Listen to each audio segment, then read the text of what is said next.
Hey, remember a while ago when John Delancey sent out a tweet saying he had fun recording a Discard episode and that he's sad it'll take a year to see it? Then remember how every pony freaked out, like, oh no, there's gonna be a year-long hiatus!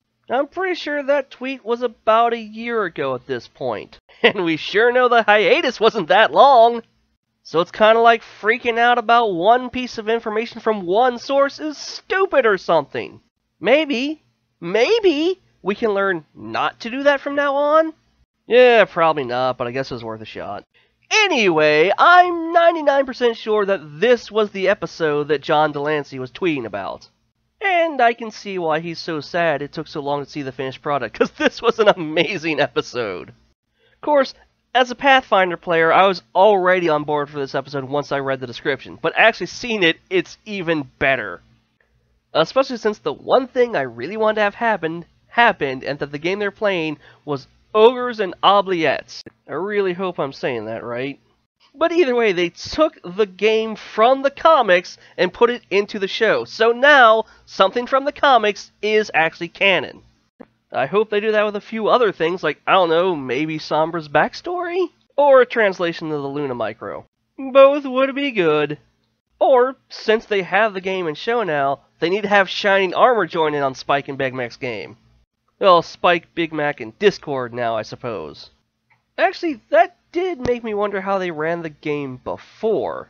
A two-player game isn't impossible, but it's very difficult. Usually one has to be the GM and one has to be the player. But here it seemed they were both players, so I don't know. Maybe the rules for O&O are different. The leveling systems sure are! Level 30 Wizard, level 27 Fighter? Holy crap! That was what Big Mac was, right? I kinda missed that point. Either way, I want to know, is level 30 the top tier, or can they go further?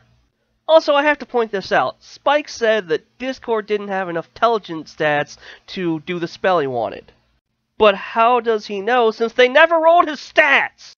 Also seems this works on one version of D&D rules where the GM rolls a die to decide the outcome. Maybe it's because I mostly play Pathfinder, but I just don't like that. So in that sense, I really can't blame Discord for being upset. I do love how when he zapped them into the game world, not only were there dice everywhere, but the ground was the grid. And of course the Squizzard and his minions all being cards. I guess Spike can't afford minis, huh? Whatever works, I suppose. It's not like my group uses official minis or anything. It is funny to think that this huge fantasy world has within it a game set in a huge fantasy world. That amused me since I saw it in the comics, and amuses me now that I see it in the show. Especially with Big Mac being one of the players. It actually took me a second to realize he made his character a unicorn. I guess he really wants to be a unicorn. Feel like they could explore that some more. But they probably won't. Oh well, it's just fun to see him doing stuff, and now I am always going to imagine that when the main six are out fighting evil, or exploring Questry, or doing whatever, Spike, Big Mac, and Discord are there playing a game. Although, once again, I have to ask, where is Starlight? And this would have been the perfect time to work her in. Either have her stumble upon the game, and if they didn't want to work her into it, then just have her with the main six there leaving with the train. But nope, once again, she's just not there. Sorry to keep harping on this, but it's just getting frustrating. They want her to be a main character, they want us to care about her, they want us to believe she's reformed, but then they treat her like she doesn't exist half the time. You can't have it both ways, guys. You can get away with the Sunset, because her movies only come out once a year, but Starlight needs to be shown more if we were to believe she's part of this group. Plus, it just would have been really interesting to see her meet Discord. Oh well, maybe next time. But you know which one of the main six did get to shine in their brief appearance here? Fluttershy. Opposite Fluttershy was hilarious, and I bet Andrew Levin had a fun time doing that. I don't know if I can ever think of the word sassafras the same way again. And she's getting some really wonderful expressions this season. Annoyed Fluttershy is probably one of my favorite things to come out of this season.